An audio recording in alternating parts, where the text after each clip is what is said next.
Okay, so let's start with our next topic today. This is the last lecture of this chapter. ठीक है?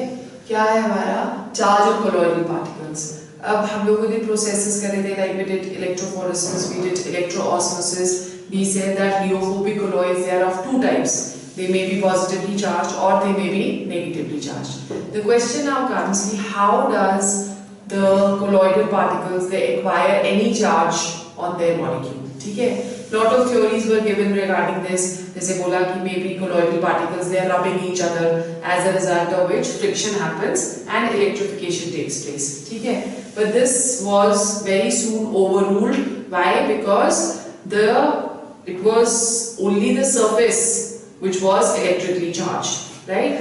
तो उसके लिए फिर there were other theories which were given. It was said, let's just write down the points. The first point was that colloidal particles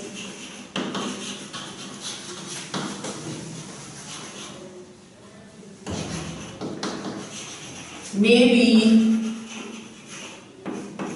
negatively or positively charged. ठीक है? They may be negatively or positively charged. Now this charge is due to preferential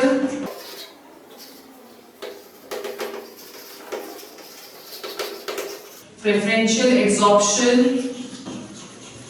of ions. ठीक है? It was due to preferential absorption of ions.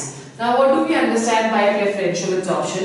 Like for example, if we have a colloid of or a sol of FeOH3 ferric hydroxide and we are putting in it FeCl3. This I had already explained to you.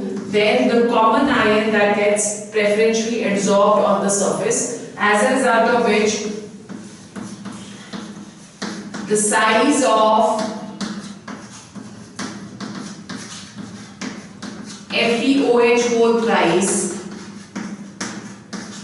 that will increase and come in the range of colloidal particles. ठीक है? Or you can also write this as FeOH whole thrice, right? And this is absorbing Fe3 positive ions and 3 Cl negative ions which are on the surface. So this part which is FeOH3 and Fe3 positive, this is the fixed part which makes the colloid, and 3 Cl negative, this is going to be the diffused part. ठीक है? 3 Cl negative, that is going to be the diffused part. In a similar manner, if we are taking the colloid of arsenic sulfide and we are passing H2S gas, right? Now what is going to happen over here? Sulfur is the common ion, so sulfur that is going to get absorbed. So we have a colloid which is As2, S3, S2 negative plus 2H positive. ठीक है? Now over here, this part that is going to be the fixed part, and this part that is going to be the diffused part, right? So this is how, due to preferential absorption, the colloids they may be positively or they may be negatively charged. So basically what we are saying over here is that there is a formation of double layer. What do we understand by double layer over here? That Fe3 positive, FeOH3 which is inside, that is forming the first layer, and this ions which have been preferentially absorbed, they are going to form the second layer. So that is why we are saying that they are going to have what? They are going to have a double layer. ठीक है? Then there is a potential difference also which is observed in these two layers, and this potential difference which is observed, the potential difference which is observed over here, that is known as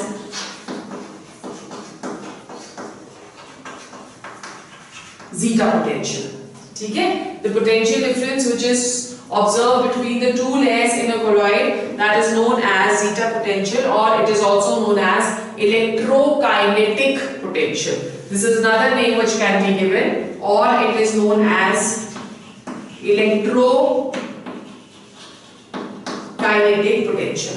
Right? Now, how do we come to know, what is the charge on a particular colloid? That we have already discussed. We have two different phenomena, one which is known as electrophoresis and the other one that is known as electroosmosis, right? So both those they tell us कि अगर जैसे हमने ferric hydroxide दिया है कि electrophoresis में हम लोगों ने देखा था कि it will travel towards the negative terminal of the battery. So as a result of which it was suggested that ferric hydroxide soap that is going to be positively charged, whereas in case of negatively charged, as you can see over here, arsenic sulfide, that travel towards the positive terminal, thereby suggesting that it is negatively charged. Okay? So this is the charge on colloids. Then we come to another very important part of this chapter, coagulation and Hardy-Schulze rule.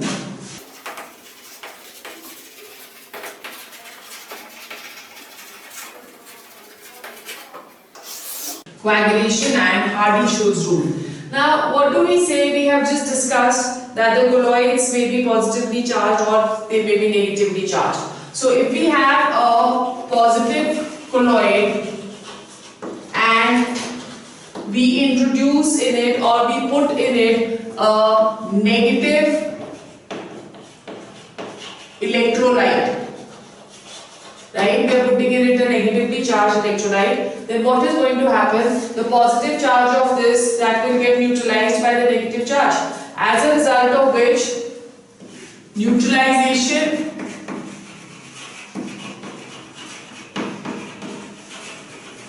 is going to take place, and this neutralization results in precipitation, or it is also known as we have written in the heading, coagulation,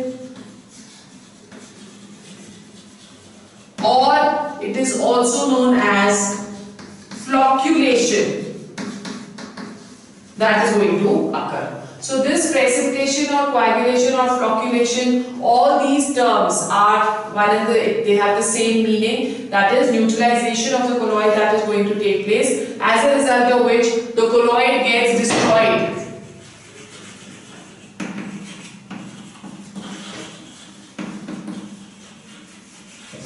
The colloid that is going to get destroyed. Okay? So it is no more a colloid, it is going to form a precipitate. Now, coagulation, there were certain rules which were given for coagulation which are known as the Hardy-Schulze rule. According to this rule, number one, to bring about coagulation, addition of an oppositely charged electrolyte,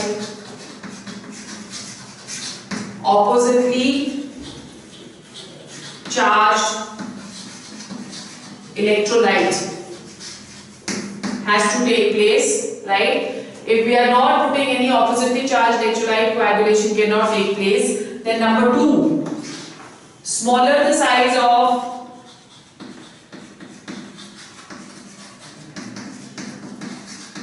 cation, smaller the size of cation, more is the coagulation. More the coagulation, right? In a similar manner, we say larger the size of the anion,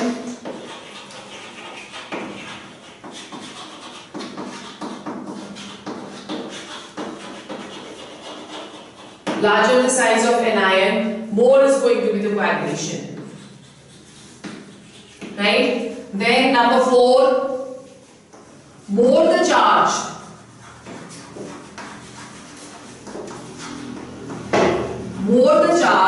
whether on cation or on anion, either of the two, more the charge, more is coagulation.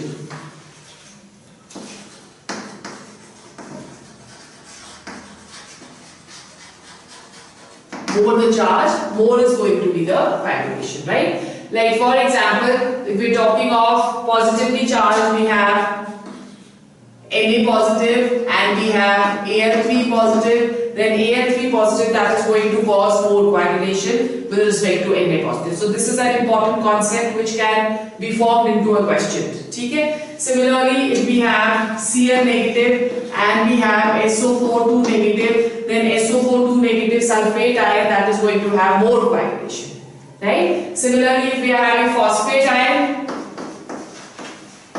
so phosphate ion के ऊपर जो है coagulation, that is going to be maximum. Okay. Now coagulation that can be correlated by a numeric value which is known as flocculation value. It is a numeric value which is given to every ion. Okay? Flocculation value, and it is said that flocculation value is inversely proportional to flocculating power.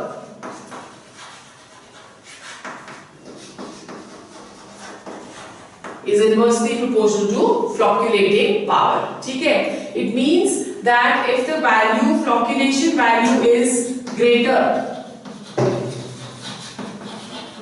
then the flocculating power, that is going to be less.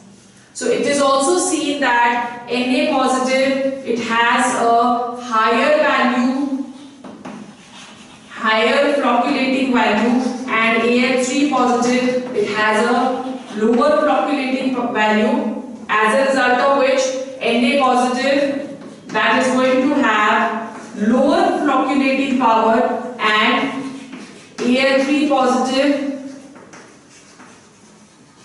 that is going to have higher flocculating power. Have you understood? So just see once again, we are saying that flocculation value is inversely proportional to flocculating power. So if the flocculation value is going to be greater, flocculating power is going to be less. Okay? So यहाँ पे Na positive has a higher flocculation value, therefore it has a lower flocculating power. And on the same hand, Al3 positive, it has a lower flocculating value, therefore it has a higher flocculating power. This you can correlate here also. Na positive is having less value of coagulating power than Al3 positive. So दोनों चीजों के साथ हम इसको correlate कर सकते हैं. We can correlate it with the charge. Greater the charge, greater is going to be the flocculating value, and we can also do it with the help of flocculating value. Greater the charge, greater is going to be the flocculating power. Okay? So this is what Hardy-Schulze rules were. Now, according to Hardy-Schulze rule, if there are two oppositely charged colloidal sols, they are mixed together. That is what the nutshell of this entire Hardy-Schulze rule is. Like for example, if we are taking a sol of AgI, and preferentially it has absorbed Ag positive ion in order to form a colloid. In this, if we are now adding AgI, then this I that is going to neutralize the Ag positive over here, as a result of which we are going to get 3AgI and coagulation is going to take place. Okay? So this is what coagulation is. Then we have protective colloid sols and gold number. Protective colloidal sol.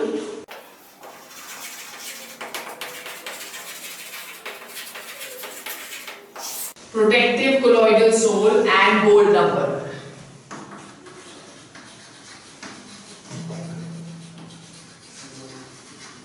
Right? Now, in order to prevent the colloids from getting coagulated, we have to protect these colloids. So, to protect these colloids, there is a certain protective colloidal sol which is added.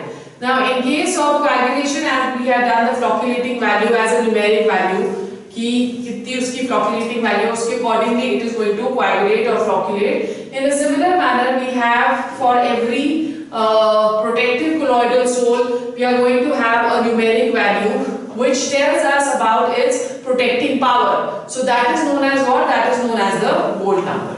ठीक है? So let's understand over here. We say that the lipophilic colloids are more stable. They are more stable with respect to liophobic colloids. ठीक है? So these lipophilic colloids, they are added as protective colloids or protective salts inside the liophobic colloids. What are these going to do is, they are basically, what is happening in coagulation is, suppose this is the positively charged air and this is the electrolyte which is negatively charged air. They come closer to each other, as a result of which neutralization is going to take place. Now what is this lipophilic colloids doing over here is that if this is the positively charged and this is the negatively charged, in between them they are going to form a protective layer, right? Now this protective layer which is in the center, it will not allow the positive and the negative charges to come together. Okay, so if they are not coming together, obviously they are not getting neutralized and coagulation, that is not going to take place. So the lipophilic colloids which we generally use, that is starch.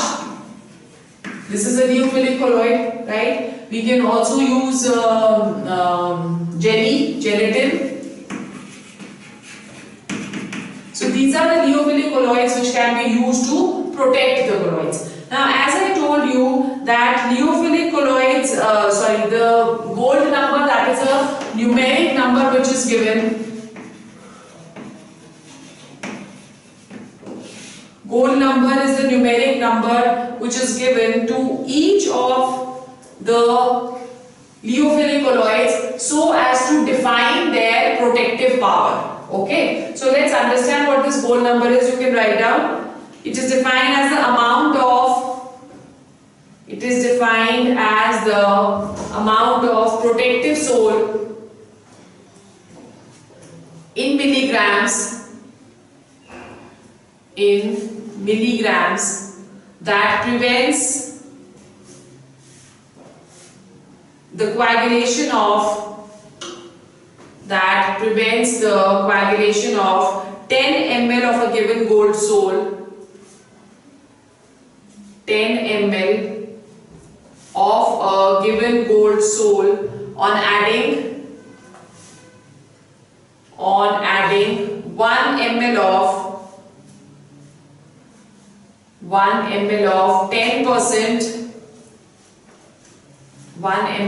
10% solution of sodium chloride. ठीक है? So basically this colloids, the protective colloids which are the lipophilic colloids, that we are adding in very small quantities. Okay, so very small quantities, we are just adding it in milliliters. They are going to protect the colloids. Okay. Now when we are looking at gold numbers, for example, if we are taking lipophilic colloids or lipophilic salts, we are taking the lipophilic salts. So let's understand how gold number that is going to affect the protecting power. Like for example, if we are taking gelatin,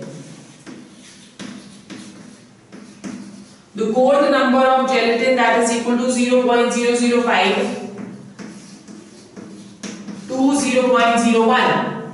Okay. Then if we are taking casein,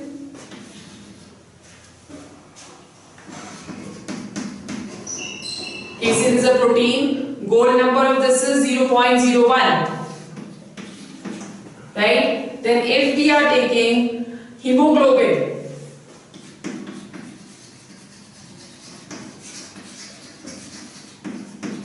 then the gold number for this is 0.3.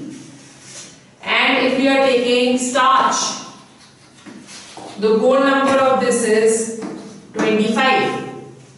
Okay? So what we are saying is, lower the gold number, more is going to be the protective power. So amongst them, gelatin, this has the most protecting power amongst all, and starch will have the least because it has a gold number of 25. More the gold number, less is going to be the protective power. So starch, having the highest gold number amongst all, it is going to have the least protecting power. Okay? Understood? Then we have to discuss two types of colloids over here in detail. The first one, they are emulsions. Okay, we know what emulsions are. Emulsions are colloids having both the dispersed phase and dispersion medium as liquids. They are liquid in liquid colloids, right? Now, if we are saying that one of the phase is always water and the other phase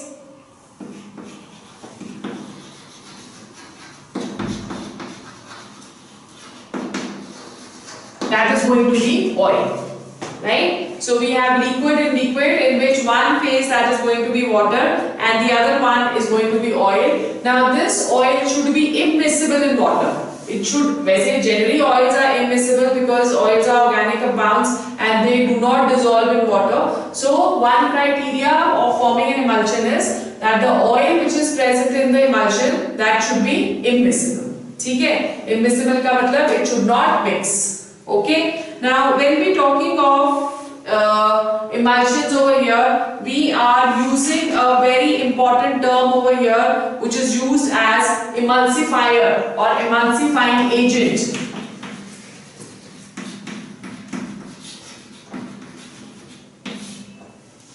Emulsifier or emulsifying agent. What is this emulsifier or emulsifying agent? This is the agent which is used to stabilize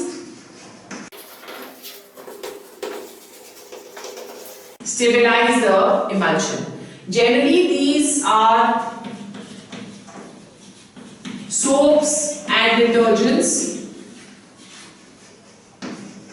which are used as emulsifiers, and soaps and detergents, what are they? They are known as associated colloids. Okay? Now there are two types of emulsions we are going to discuss. The first one, that is known as oil in water emulsion. Okay? And it is represented as O/W, oil in water. In this, the dispersed phase that is going to be oil and the dispersion medium that is going to be water. Okay? These are also known as aqueous emulsions. Aqueous emulsions, as the dispersed phase in this case that is water.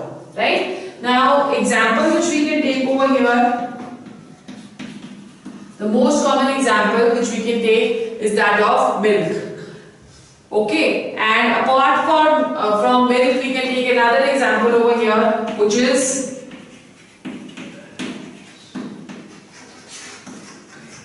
vanishing cream. Right? The second type of emulsions, they are water and oil.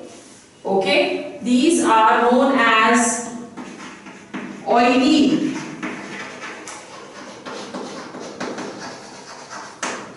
emulsions. Why are they known as oily emulsions? Because in this, water that is going to be the dispersed phase and oil that is going to be the dispersion medium. ठीक है? Examples हम इसके क्या ले सकते हैं? Cold cream and butter. These are the examples. Cold cream and butter. Now, how do you differentiate between oil and water and oil emulsion? Like for example, if we have got an emulsion, the first test which you can do over here is the dilute test. We are going to put water in it. If the emulsion is getting diluted, then that is oil and water. Okay? For example, if you are putting water in milk, then what is happening? You keep putting water, although its density will keep on decreasing, but still it keeps getting diluted. So that is an example of oil and water. Okay? Whereas water and oil, if you are trying to put butter in water, what is going to happen? Butter is not going to get diluted. So all those emulsions which do not get diluted in water, they all are water and oil emulsions, and all those which get diluted, they are oil and water. Okay? So this is the difference between aqueous emulsions and oily emulsions. Okay? Clear हो गया? Okay. फिर उसके बाद just write down the applications of emulsions. Number 1, Cleansing action of soap. Cleansing action of soap is due to formation of emulsions. Is due to formation of emulsions. Number 2, for concentrating ores in metallurgy,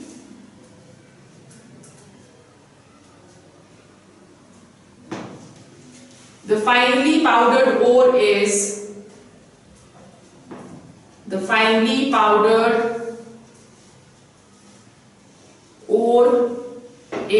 mixed with water, mixed with oil, which forms an emulsion. Number 3, several medicines are prepared. Several medicines are prepared in the form of emulsions.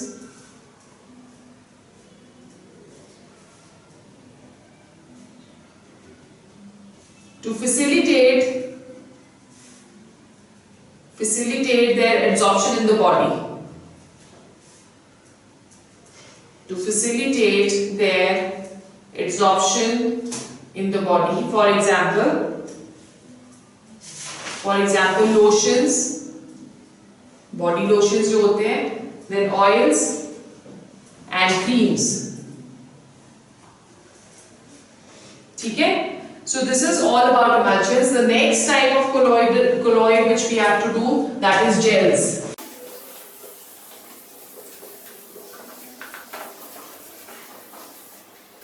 The second type of emulsions,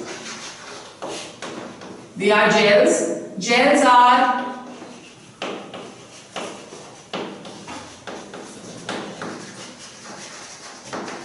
liquid and solid, right? Where liquid, that is going to behave as a dispersed phase, and solid is going to behave as a dispersion medium. A very common example of gel which we can think of is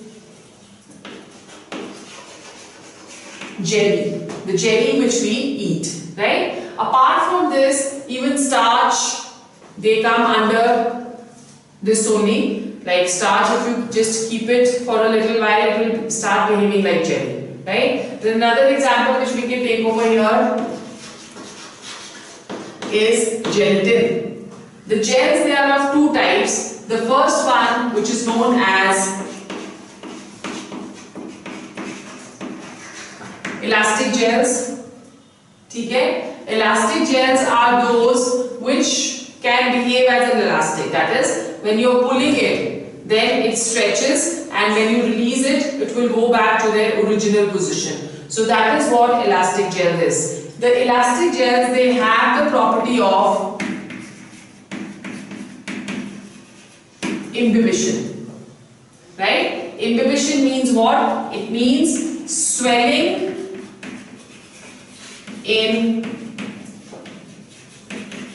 water. Right? Example of elastic gels we have already put on the top: jelly, gelatin, starch. They all are elastic gels. Okay? The second type of gels which we have, they are the non-elastic gels. Non-elastic gels, once they are destroyed, they do not come back to their original positions. Once, if you are stretching it, then if you release it, they will not come to their original position. On the contrary, they will get destroyed. Right? So that is what non-elastic gels is, and they do not show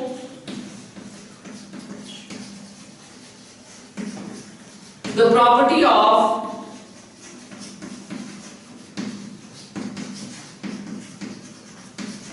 imbibition. Right? And that is, they do not swell up in water. If once they are swollen up in water and you try to dry them, they get destroyed. An example which we can take over here is that of silica gel. ठीक है?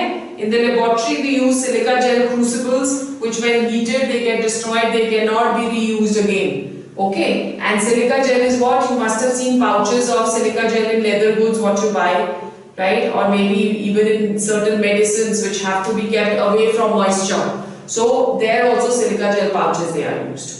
Right? So this is all about this chapter. Now when we've done the entire surface chemistry, we've done colloids and all. So there are many advantages of this, and in fact there are, this is one of a stream of chemistry where people, they do special trainings in order to work into many industries, because we have already seen that the process of adsorption and colloids, they are used everywhere. See, when we are starting with cleansing of soap, that we just discussed is an emulsion, okay? Then after that, many medicines, pharmaceuticals, they also work on the principle of colloids. Then we have done applications of adsorption in which charcoal masks and all they are used. So they have variety of applications. Then the blue color of the sky, that is due to Tyndall effect, okay? And the green color of the seas, that is also due to Tyndall effect, in which scattering of light is taking place due to the dust particles which are present in the air. Okay. Now there is one important thing over formation of a delta. That is one important topic over here. What is a delta? Delta means that whenever a river is flowing and it is merging into the sea.